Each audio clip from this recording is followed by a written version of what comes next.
Fellow Zionists, thank you for joining Jewish National Fund USA's weekly briefing. I am Lizerbram, president of Jewish National Fund USA. It is day 145 of the war in Israel. It is 145 days since we started gathering daily, then weekly, for these briefings. A time to come together in grief, often in disbelief, to understand what is happening in Israel, to be engaged and remain connected with our family and our homeland.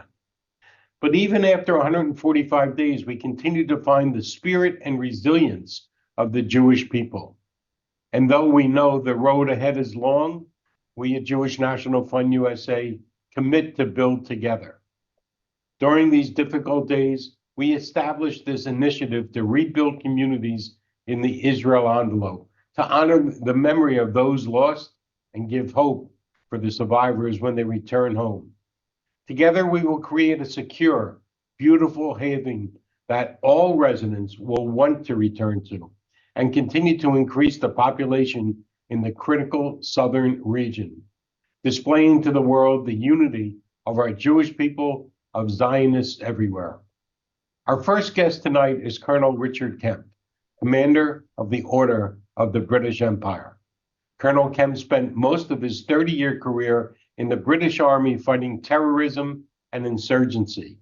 He commanded British forces in Afghanistan, Iraq, Northern Ireland, the Balkans, and elsewhere. From 2002 to 2006, he headed the International Terrorism Team at the UK's government's Joint Intelligence Committee and chaired the Strategic Intelligence Group at COBRA, the UK National Crisis Management Committee. Colonel Kemp has been present during each of the conflicts between Israel and Hamas since 2008 and has been in Israel from the start of the current war in Gaza. He has been at the front line during the war in Ukraine and has been inside Gaza with the Israel Defense Forces several times. In 1994, he was awarded the Queen's Commendation for bravery for his actions in Bosnia. That same year, he was appointed MBE, Member of the Order of the British Empire by the Queen, and later promoted to CBE, Commander of the Order of the British Empire in 2006. His name was discovered on an Al-Qaeda's kill list in 2013. Colonel Richard Kemp, it's an honor to welcome you to our briefing. Colonel Kemp. Thank you very much, and it's an honor for me to be here with the JNF, an organization I have enormous respect for. I've worked a lot with the JNF in the past, and I know that your work is, of course, hugely appreciated over here in Israel, where I'm speaking to you from now. I did come here on the 9th of October, and I've been here since the 9th of October, with the exception of about 10-day period in January when I was in the United States. I was briefing UN defense attaches in New York on this conflict, congressmen in Washington, and then I went to Brussels and briefed EU members of parliament on the conflict also before returning here. I just want to tell you a little bit about my impressions of this conflict and where it's going, and a bit about the wider conflict. And then I'm more than happy to take questions. I'm going to try and talk for about 10 minutes and leave about 10 minutes for questions.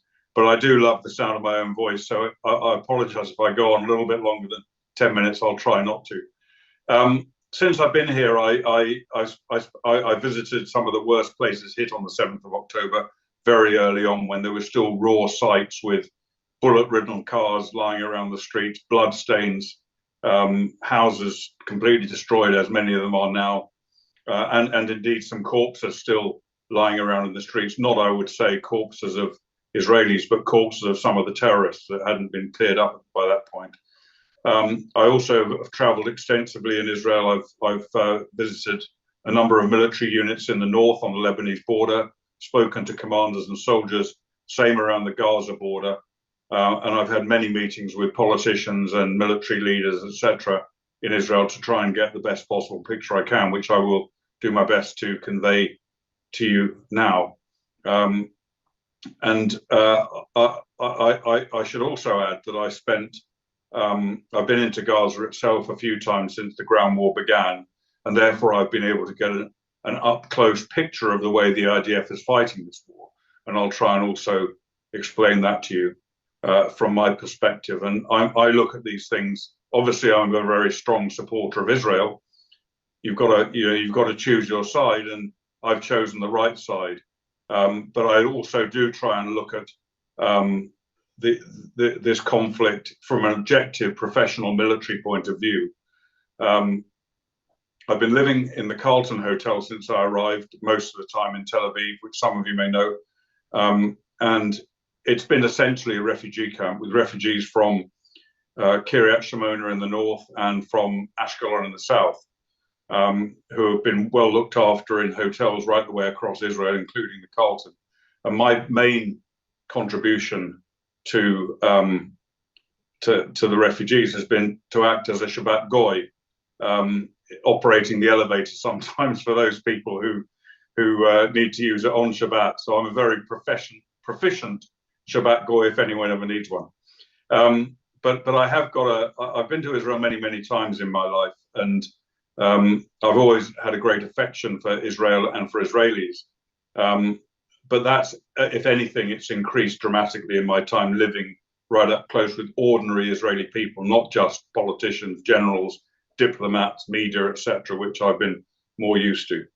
The war itself, I think, has been conducted by the IDF with complete brilliance. I mean, obviously, what happened on the 7th of October was an utter disaster, which, you know, we're suffering the repercussions, or Israel's suffering the repercussions from that now. Utter disaster.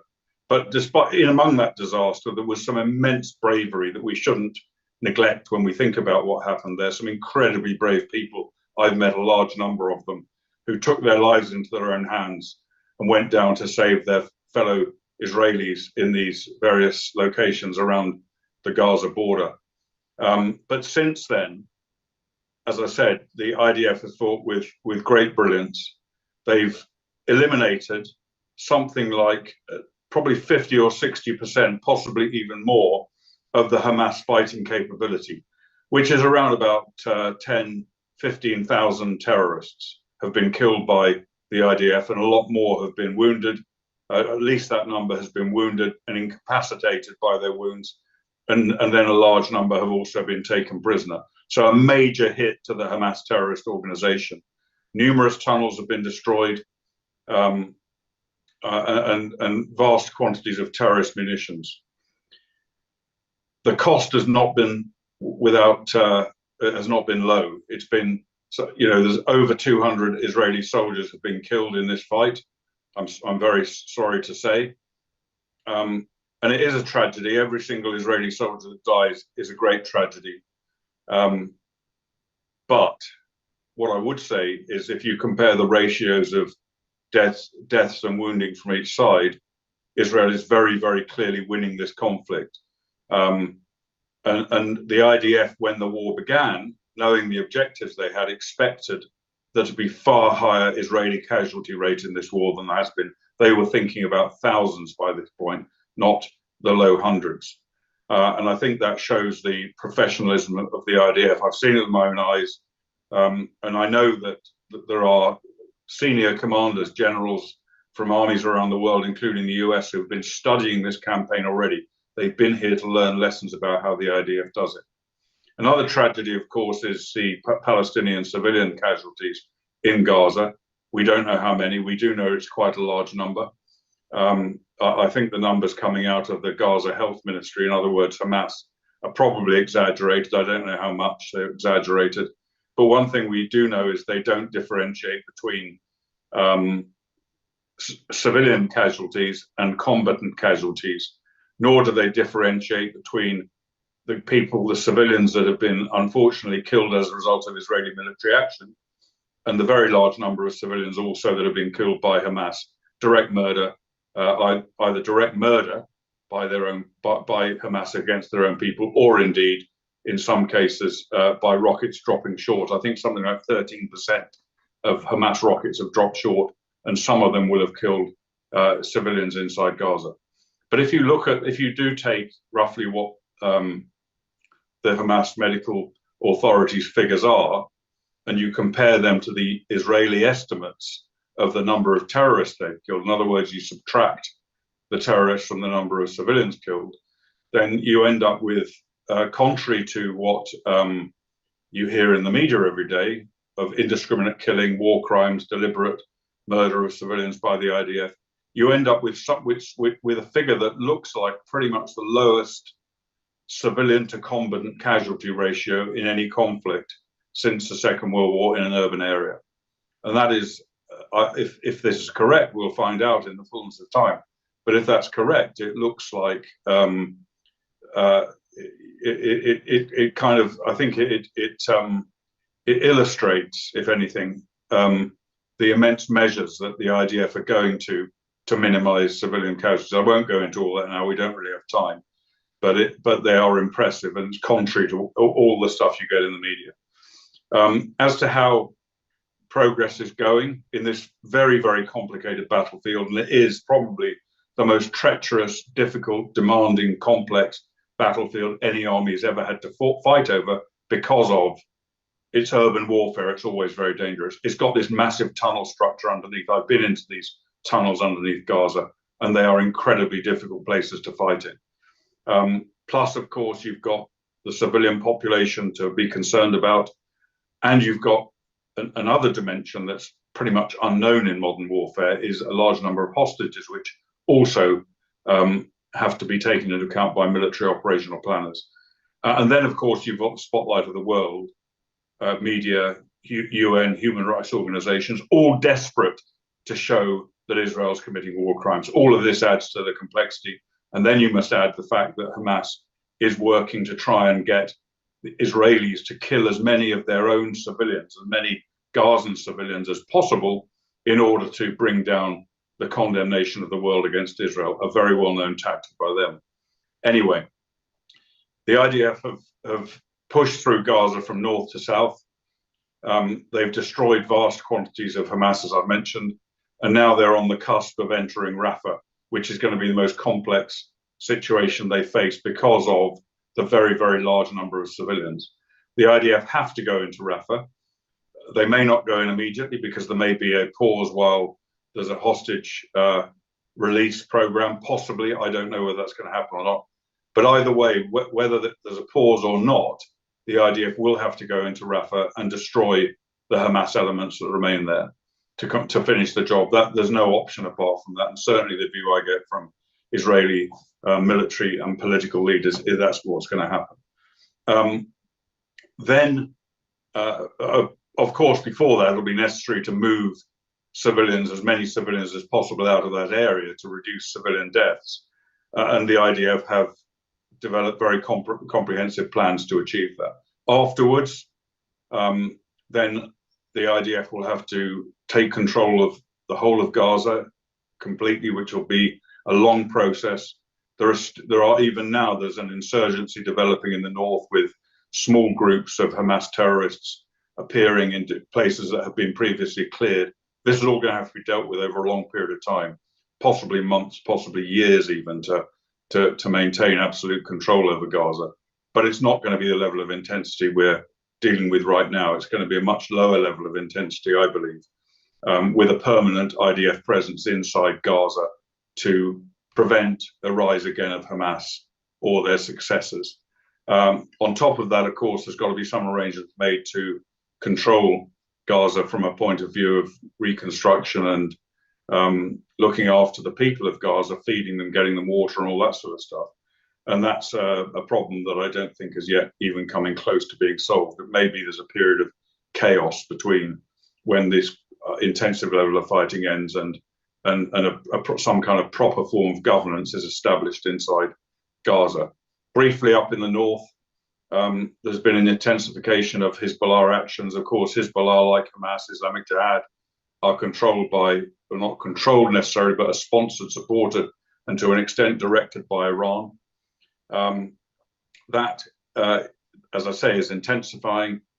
The most of the population of northern Israel has been evacuated into central and southern Israel.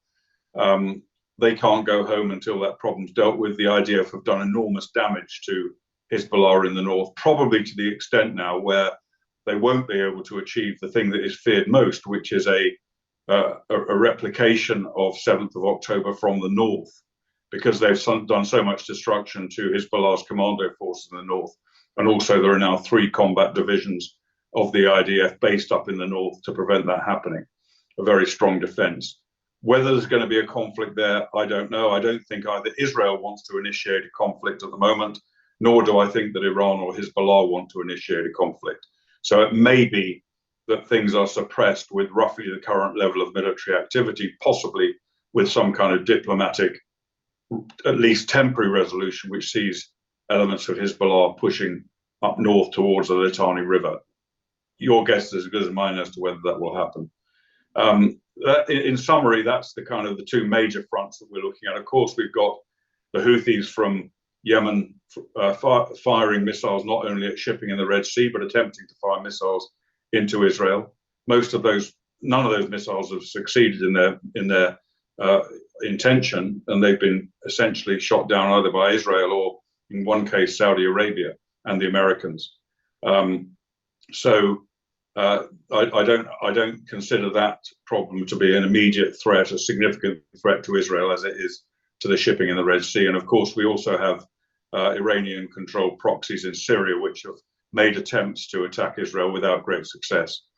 Final 2 points. One, I think there's no question of Israel achieving its strategic goal of destroying Hamas as a terrorist entity that threatens Israel in Gaza, provided that the US does not lean on Israel too hard to prevent them completing the job. And if they do, then maybe the Israeli leadership will overcome that American pressure. I do understand why we've been hearing more negative noises from the White House recently, which I think is primarily because they obviously have to take account. I'm not saying this is a good thing to do because it's dangerous as well, but they do have to take account. The president has to take account of the elections coming up at the end of the year, and his electoral objective is, while supporting Israel, also to keep on side the anti-Israel elements in the US. As I say, it's dangerous, particularly dangerous in terms of incitement of anti-Semitic actions in the US, as it is in the UK with our own leadership and other European countries. But so far, I think the US has been very, very strongly supportive of what Israel has to do. And the final thing is, I've spoken to many IDF soldiers all around Israel, including inside Gaza on the front lines. And I'm not, as I mentioned, I'm a goy, but I am immensely proud of those soldiers, those Israeli soldiers, and I think you should be enormously proud of them. You should take immense pride in the courage and the achievements and the professionalism and the humanity of the IDF. And certainly for one, whenever I talk to IDF soldiers, whether it's in the north or the south or anywhere else, I'm immensely inspired by what I see. Anyway, I've spoken too long. I said I'd probably go over the time, but I think we've got about 5 minutes for questions now. So first of all, Colonel, I have to say, I think you're the most distinguished Shabbat Goy I've ever met. So congratulations on that honor. But, you know, I've said before, and I've heard it before, is that we're fighting 2 battles, one on the ground and one in the media. And you have any suggestions for us, for our JNF family, of what we should do to help fight the battle in the media? Yeah, I mean, it's obviously extremely difficult. And the reason that there is such a terrible media situation and political situation outside Israel beyond just the media is because since the 1960s, an anti-Israel narrative has been deliberately developed, which essentially says that Israel is an illegitimate country. It is illegitimately occupying areas of this territory. It has illegal settlements. It's an apartheid state. It's now a genocidal state. And everything it does everything. Well, first of all, anything that happens to it, including the 7th of October, Israel has it coming, and I've heard many people say that. And secondly, anything Israel does, whatever it does, it's in the wrong. So even if Israel had killed no civilians at all in Gaza, it would still be in the wrong, and you still get the amount of anti-Israel propaganda that you get today. So it's a very, very tough battle to fight. But all I would say is really two things. Anyone who's in any position to either directly counter this propaganda by having a voice in the media, or holding events, holding protests, holding rallies, supporting Israel, I think all of that is good. It's all good. It's not necessarily going to change the narrative totally, but it is all useful stuff. I think writing to politicians, petitioning congressmen, local political leaders in the various states, etc. I think all of that helps Israel's cause, or sure, it doesn't really help Israel's cause because Israel doesn't need any help really, but it helps, I think, counter the anti-Semitic action that's taking place, or contributes to that. But I would say above all, the people that I think are suffering most, and I'm here in Israel, not in the US, but I think the people that suffer most from this campaign are Jewish students at universities, who, we all know what pressures are on them. So I would say anything anyone can do to help them, to support them in any way, I think is a very good thing. So we have one more question that just came in. Do you have any thoughts on how the IDF can root out Hamas in Rafah with them blending into the population? Well, they're going to have to do it in the way they've been doing it so far, which is one thing I would say is, they have been very successful so far. They have killed a lot of Hamas terrorists and captured a lot. And they've done it with, it's a terrible number of civilians killed, but with the minimum possible civilian deaths. And they're going to have to carry on doing that. I think although it's going to be a very tough challenge because of the number of civilians that are there, and the challenge includes getting them out, of course.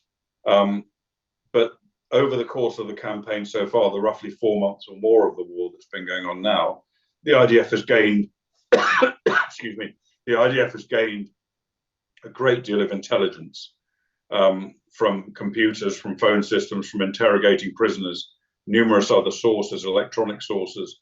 And that gives them, I think, a much clearer picture of what actually is in Rafah than they had up in the north in Gaza City, in Khan Yunis, or anywhere else they had to attack. And I think they now have a pretty clear idea, for example, of the tunnel network underneath Rafah. And rather than having to hunt for tunnels, now they can pretty much go to where they know the tunnels are and deal with them that way. So I think the problem is much the same. They're probably going to be significantly aided by a much greater intelligence than they had before. Right. Well, Colonel Kemp, thank you so much for joining us today. You're welcome to stay on. As our next guest is Ayelet Shaked, Israel's former Minister of Justice, Minister of the Interior, and the founder of Israel's largest national grassroots movement called My Israel. She's led numerous important legislative reforms and served as a member of the Security Cabinet.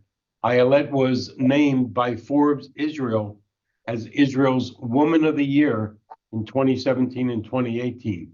Some of her key accomplishments include managing complex multi-stakeholder processes to develop and execute Israel's national strategy in key areas such as urban development, immigration, and municipal planning. In addition, she spearheaded the establishment of 14 new cities and villages in Israel's periphery. Ayelet, thank you so much for joining us today to share your insights on the current situation. Thank you very much. I'm very happy to have the opportunity to meet you all again. I was in one of the JNF conference in February 2023 in Miami, and it was amazing. I can sign on all the things that the colonel said. I think he well spoken. And so he, like from the part that I was, he described the military situation.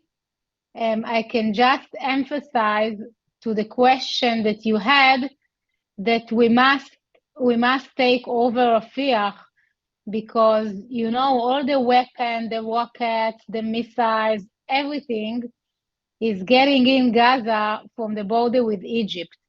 And if the IDF will not take over the border, it's like we didn't do anything, because they will continue to get in all the weapons. So it's pretty mandatory. I think that my assumption was that to take over Rafah would have been the first step that the IDF would do. They choose to start from the north, but I think that to take over the south, the border with Egypt, is definitely mandatory. And as the colonel said, we know how to act and to minimize harm in the population, in the civil population. We knew how to do it in the north.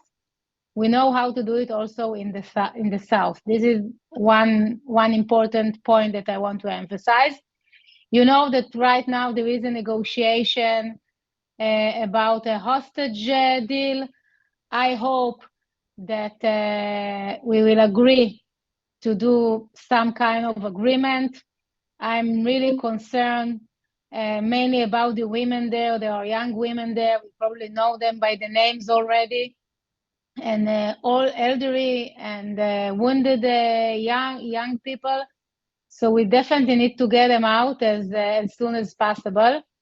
Yesterday, we had a municipality election in Israel, and it was like a normal day. Everyone went out and vote for the election.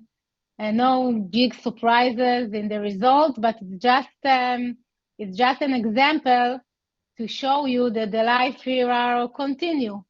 Most of you probably visit Israel, and I know that you're doing amazing projects in the south to help us rebuild the villages that Hamas burned. You were always active in the south. Russell had an amazing plan to build in Beersheba before the war. And as I know you, I'm sure you will all help to do this plan and to do other important things that are now relevant during the massacre in the south. I can assure you that the people in Israel, we have patience.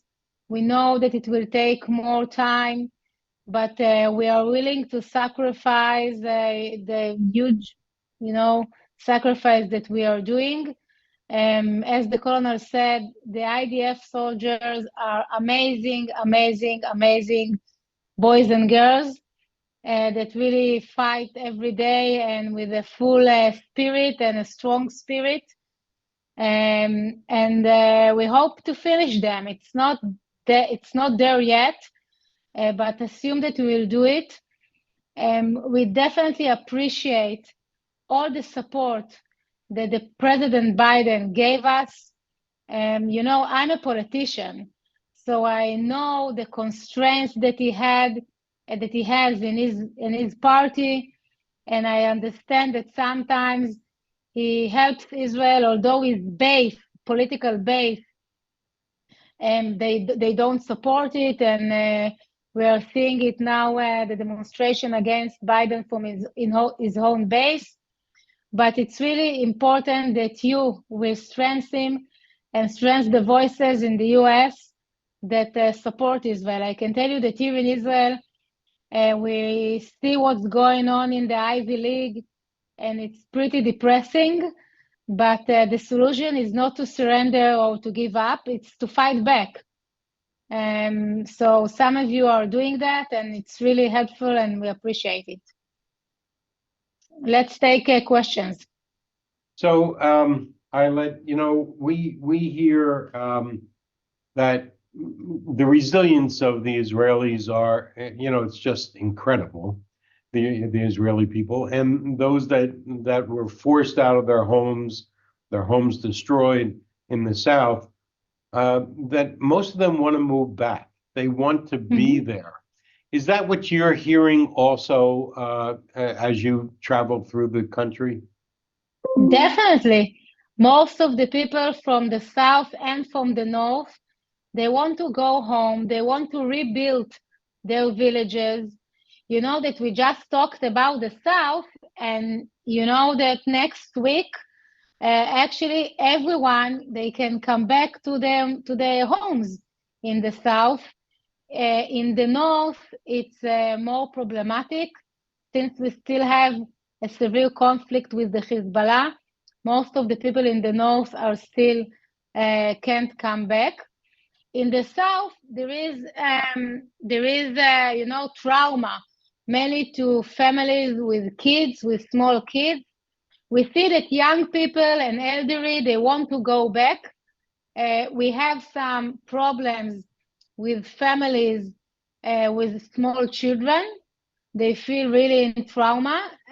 But in general, as the communities, most of the communities want to come back and to rebuild their life there again.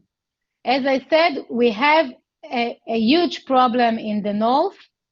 I assume that the solution will be some kind of agreement with the Hezbollah, agreement that the American and the French will help us to do. But it's not there yet.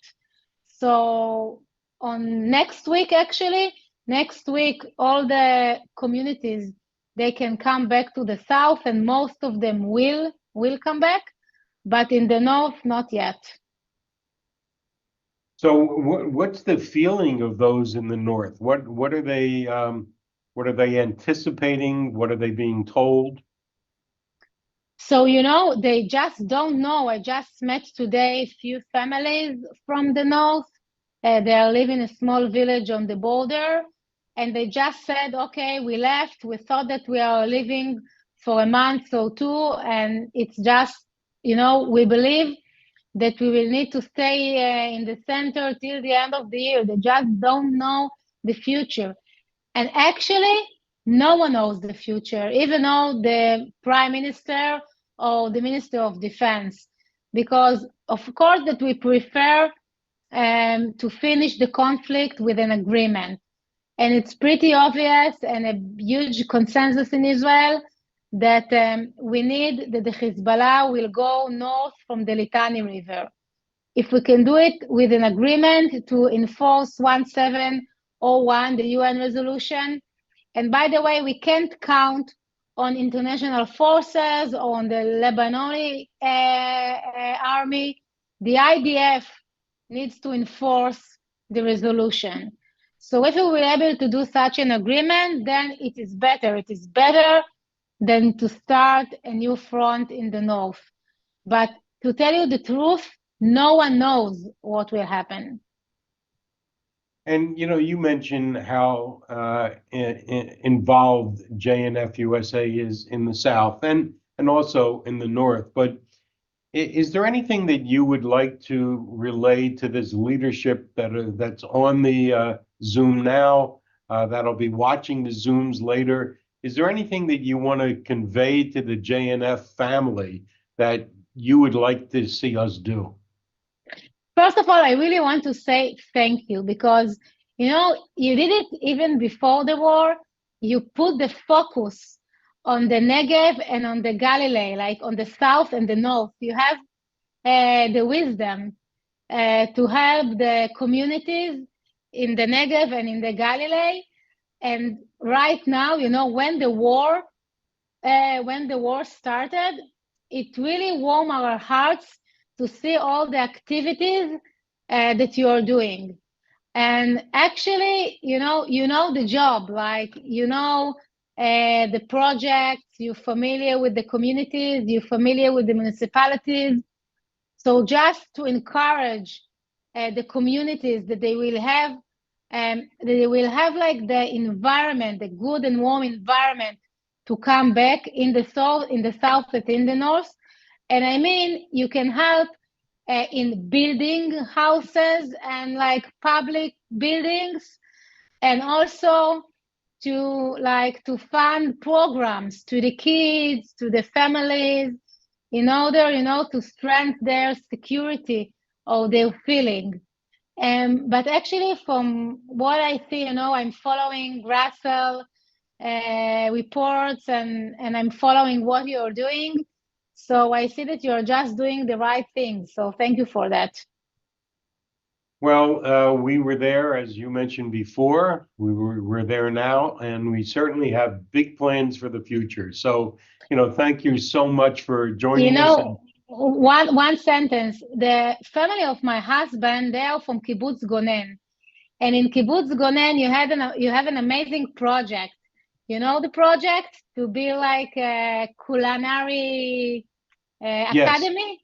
Yes. And you don't know you need to know how the people from the kibbutz and from the area are so proud in this project. So when you're doing such projects, you definitely strengthen the community and the environment and the families that are living there. So it's really, really important. I know it's, from inside. Well, the Culinary Institute is being built as we speak. And we look forward to enjoying a great meal at the restaurant there with you. Yeah. It's a date. Okay, so thank you so much, and thank you very much.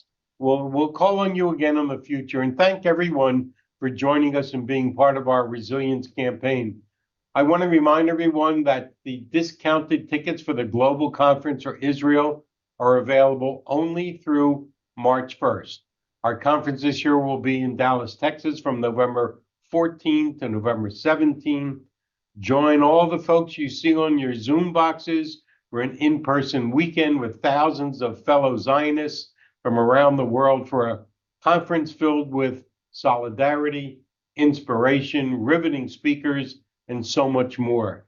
Hear from inspiring Israeli voices like those that you've heard on our briefings and learn from experts on how to be a voice for Israel and stand together loud and proud in support of the Jewish homeland. I guarantee you will laugh, dance, listen, talk, mingle, and there will be some moments of tears. You will come away empowered and transformed.